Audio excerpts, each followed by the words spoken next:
You shouldn't bother going to a matchmaking party you're not excited about, especially when it's just to make up the numbers. I knew that, but somehow I ended up attending. That day, it felt like fate played a prank on me with the meeting that awaited. I'm Alex, 28 years old. I have a bit of an unusual job. Even though it's unusual, it's not that I'm bad with people or that I dislike them. I have a fair number of friends, and girlfriends are always around, it seems. I'm less attached than others. I've never had a long-term relationship.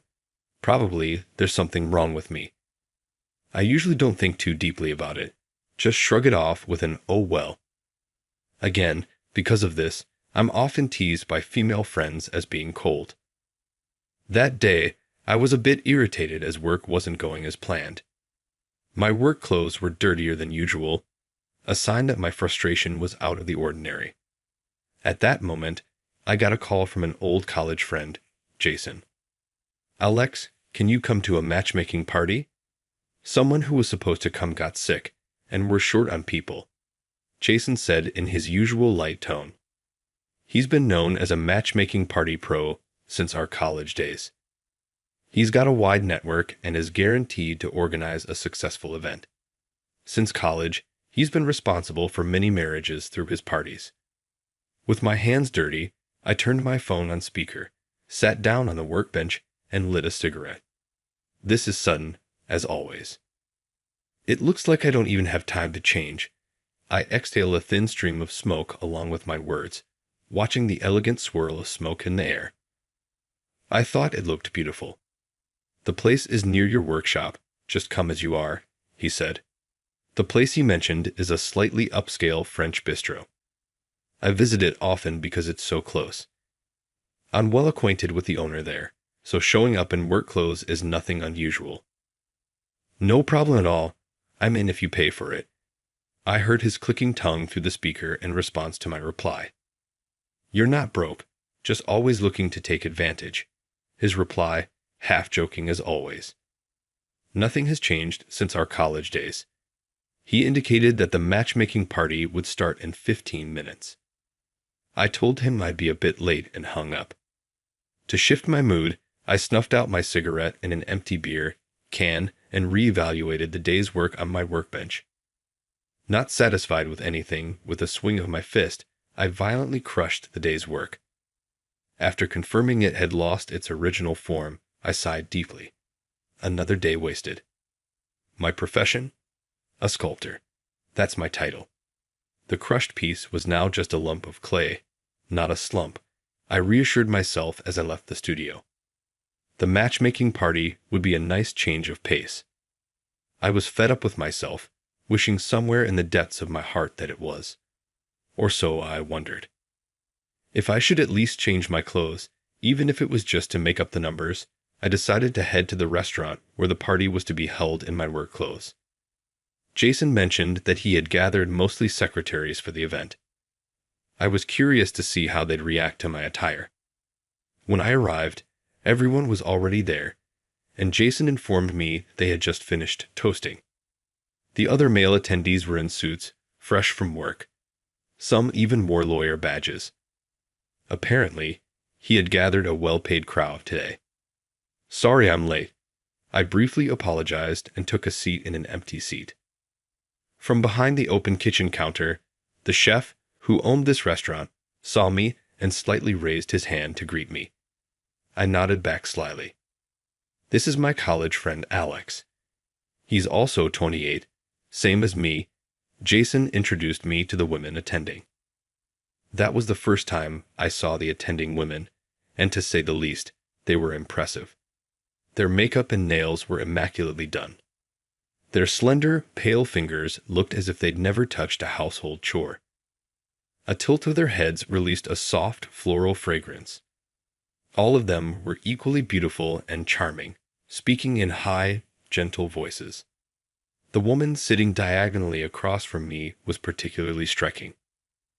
I sipped the beer that had been brought to me as I thought about the fact that such a beautiful woman would also attend a matchmaking party.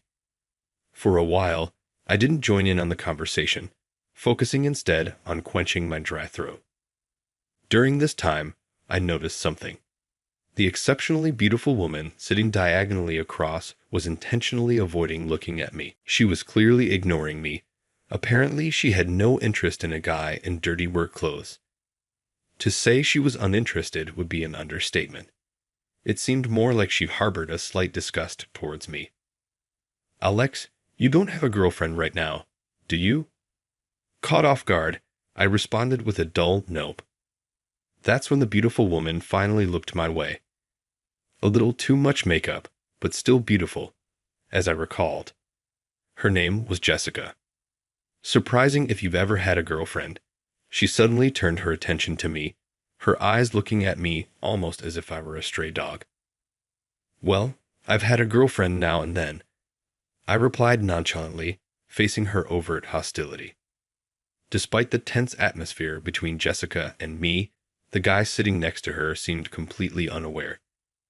He was engrossed in conversation with the woman sitting in front of him. It appeared that Jessica was displeased with his lack of attention, resulting in her bad mood. In short, it was her taking it out on me. "Look around you. Don't you see how out of place you are?" She smirked in a mocking way. It seemed her comment was directed at the fact that I was sitting here in my work clothes. I wasn't told there was a dress code. You know what common sense tells you. You're coming to a party with us. It's rude. Her voice grew louder. The other members started to notice our quarrel. "Oh, wait, Jessica. I asked Alex to come over on short notice, and the reason we're wearing suits is because this is our work attire. Alex is just dressed for work as well." Jason tried to mediate between us, half jokingly. Still, she didn't stop belittling me. "You know what? Let me be the first to clarify something. You all are too kind to say." She said this as she looked around at the other women. It seemed she positioned herself as the queen bee among the group. Everyone avoided eye contact with Jessica. "Why don't you go home, you poor guy?" In a mocking tone, Jessica snapped at me. That comment finally got to me. No sooner had I opened my mouth to say something back than I heard a clunk and the pull of a chair. "Then I will be leaving," a woman stood up and said. So she was the woman the man had been eagerly hitting on while ignoring Jessica. She was a bit mysterious, with a subtle, low tone that suited her well. "Would I let you participate out of kindness, and this is the attitude I get. Who do you think you are?" Her anger redirected toward her, but Jessica's anger didn't seem to matter to her. "I am here by order of you, in other words, my boss. If I am allowed to leave, I would like to do so immediately." Her voice was low and calm. "Oh no, Sophie, please don't tell me you're leaving when you rarely even join us for drinks." Jason raised his voice, trying to stop her from leaving. It appeared that he was also interested in her. "Jason, it was a brief but very pleasant time for me, but I hope you understand that any more of this time means nothing to me and my service overtime has come to an end." Without a hint of the smile, she addressed Jason and placed a few $100 bills on the table and walked out. It all happened in a flash. Overwhelmed by her demeanor, I just gaped, watching her walk away. What's with that attitude? "I'll tell my mom about this when I get home." Jessica grumbled in frustration and downed her glass of wine in one go. It seemed that they had connections beyond just work. "Who was that woman? You called her Sophie, right?" I quietly asked Jason. Her name was Sophie. It turned out she was actually Jessica's secretary. Jessica was her boss. After that, Jessica's mood quickly improved as she was able to talk leisurely with the man she favored because Sophie was no longer there. The man seemed displeased, but she was oblivious. I finished 2 beers and made up an excuse to leave the matchmaking party early. I had no interest in what happened after I left. The only person I was interested in at the party was Sophie, who had left promptly. We hadn't exchanged a single word, and I didn't know her contact details. Probably I'll never see her again. A week has passed since the matchmaking party. Nothing in my daily life has changed. Jason contacted me to apologize afterwards. It seems that the matchmaking party was arranged at Jessica's request, probably because the man she was interested in was going to be there. He asked me to join again, but I felt like avoiding it for a while. Some things seemed tedious, and most importantly, the work was overwhelming. On the workbench, the smashed clay was still there after a week. I just couldn't bring myself to redo it, so I opened my computer to check my emails. I accepted job requests via email, whether sculpting prototypes or crafting final pieces. I only took on work that I genuinely liked, since I was not affiliated with any company. I believed I was entitled to this bit of self-indulgence. But the job that was stuck in front of me at the time was not one I was willing to accept. It was a job referred to by my mentor, which I couldn't refuse. I thought it was understandable that I didn't feel good about it. The task involved researching to create a statue of a particular individual. That was the job currently causing me distress. Moreover, all they gave me was one photo, and the photo was like a passport photo. It was impossible to grasp his personality from such a photo. A bust might be manageable, but a full-body statue would have been difficult. No choice but to go and see for myself. I muttered to myself, trying to muster some motivation. I threw on a coat over my work clothes and headed out. My destination was a private museum, owned by an entrepreneur who had collected various artworks. The statue of Charles Harrison, the founder of this museum, was my job. To understand his personality, I visited the museum he founded. The museum was located deep within a forest that was artificially constructed. The museum, with its white walls and large windows, was striking. During a weekday afternoon, the place was quiet, with few visitors. The exhibits, divided between paintings and sculptures, were breathtakingly serene and beautiful. His taste in art clearly was refined. I had heard he was a demanding person, but I felt that shouldn't be the sole focus of the statue. It was against my principles to create something that only cut out a part of a multifaceted human being. I wanted to know more desperately. I examined the exhibits, searching for fragments of his essence. Oh my gosh, look who's here. I recognized you right away by your dirty work clothes. A voice from behind startled me, and I turned around. There stood Jessica, arms crossed, dressed in a suit. I didn't know you had a taste for fine art. Excuse me, this is my workplace. She pointed at a security camera that was monitoring the museum. Apparently, she had seen me on the monitor. I really wished she would just leave me alone. So, this is your workplace? Yes, I'm the deputy director here. Would you like a tour? No, thank you. I'd prefer to look around quietly. I turned my back to her, focusing on the artworks behind me. She clicked her heels in irritation. Jessica, the chief curator Fred is waiting for your approval. That low and calm voice reached my ears. I instinctively turned around. There stood Sophie. She was wearing a long, tight skirt suit and a thin silver necklace. Her modest makeup was the same as at the matchmaking party. Alex, I apologize for not properly introducing myself the other day, she said. Sophie, I asked in surprise. Yes, and I'm sorry for the interruption, she continued. But what's this guy to you, Jessica? Suddenly, Jessica started to panic at Sophie's demeanor. Jessica, this is Alex, the sculptor we've commissioned for the museum statue. Sophie spoke calmly yet sternly, reprimanding Jessica with her gaze. Jessica exclaimed in surprise. I felt a bit embarrassed being introduced so formally. In reality, he's not the kind of person who would normally accept such a sudden request from our museum. Please show him the proper respect as a representative of our institution, Sophie continued. Jessica's face visibly turned red. She probably felt humiliated. Oh, thanks, but I'm not that type of person. I couldn't refuse a job from my mentor. I tried to respond cheerfully. However, unable to bear the embarrassment, Jessica glared at Sophie, then turned on her heel and fled from the exhibition room.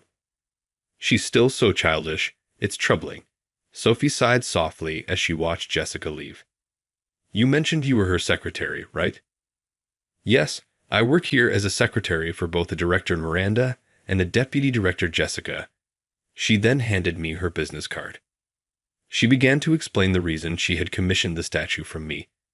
Sophie mentioned that she had been deeply impressed by my solo exhibition. I was captivated by your solo exhibition at the gallery 2 years ago. I really wanted you to create the statue of Charles Harrison, our founder, she said. I was somewhat embarrassed by her passionate words, which were different from those at the matchmaking party. She had heard from my mentor about the progress of the statue and guessed that I would show up at the museum soon. Alex, I anticipated that you would want to learn more about Charles. Her prediction was spot on. I was a little frustrated and embarrassed knowing that she had read my actions. Please, let me introduce you to more about Charles. She smiled warmly at me. Who could resist such a smile?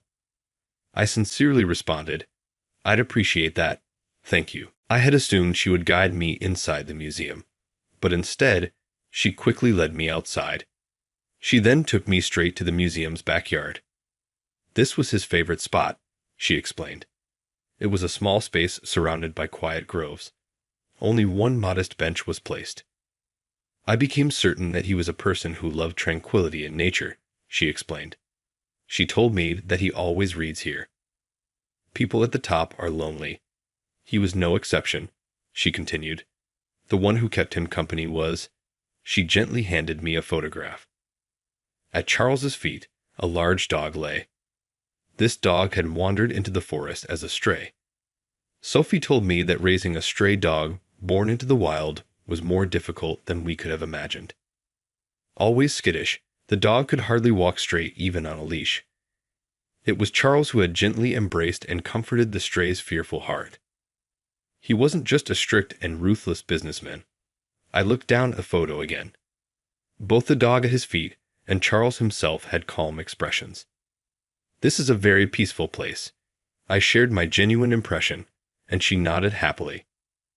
Miranda and Jessica probably want a grand and stern statue of Charles, but I don't think such a statue fits this museum. She reiterated why she had chosen me for this task.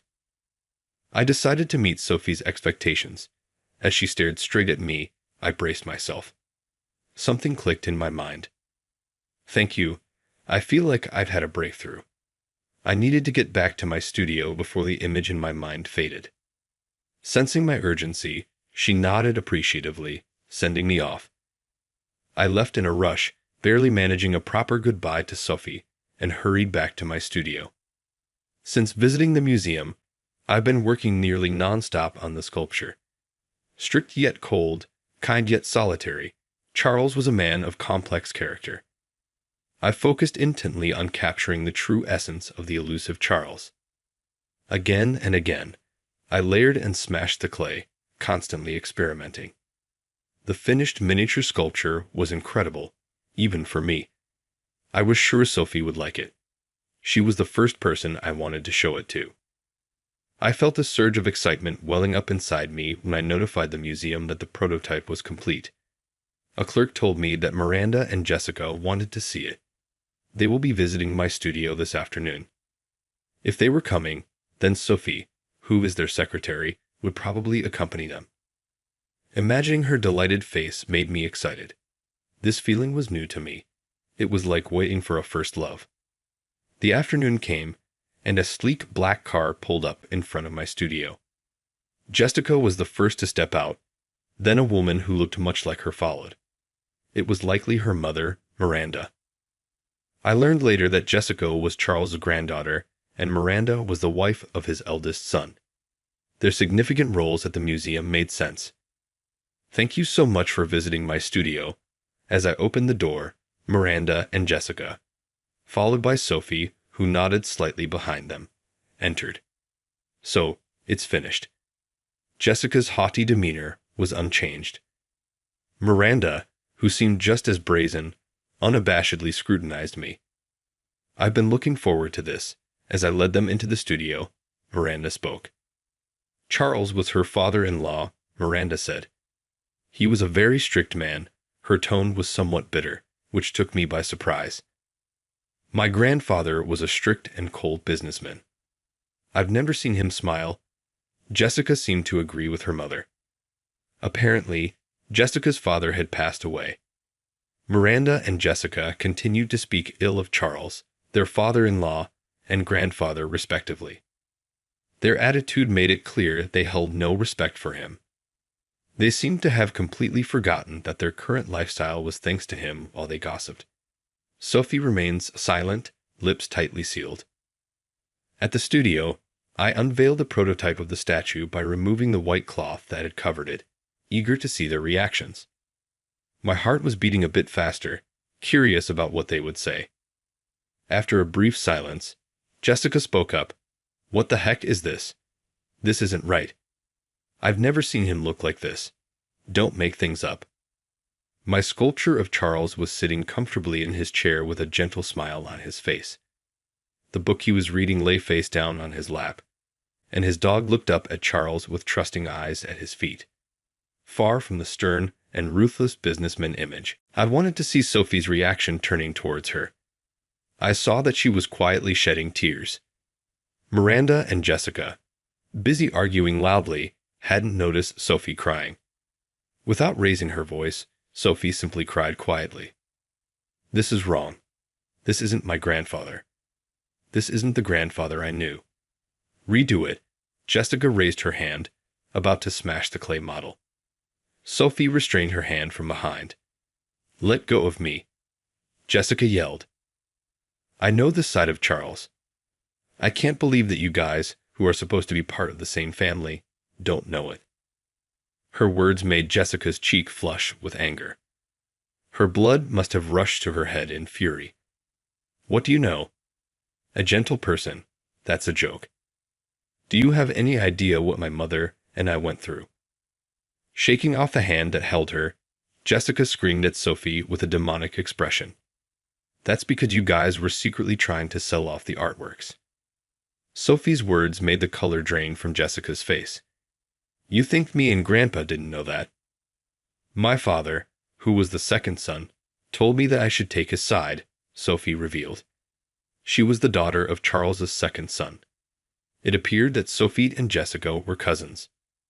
Following the death of his eldest son, Charles began showing signs of dementia. It was then that Jessica and Miranda saw their opportunity. Without drawing attention, they schemed to sell the artworks Charles had collected. And indeed, some were sold.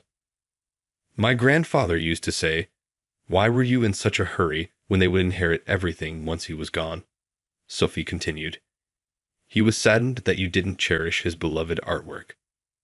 It may be a difference in the way we value things, but there are a certain number of people who can only judge artworks by money. I didn't want to blame Jessica and her mother, but I wouldn't want my work judged by such values.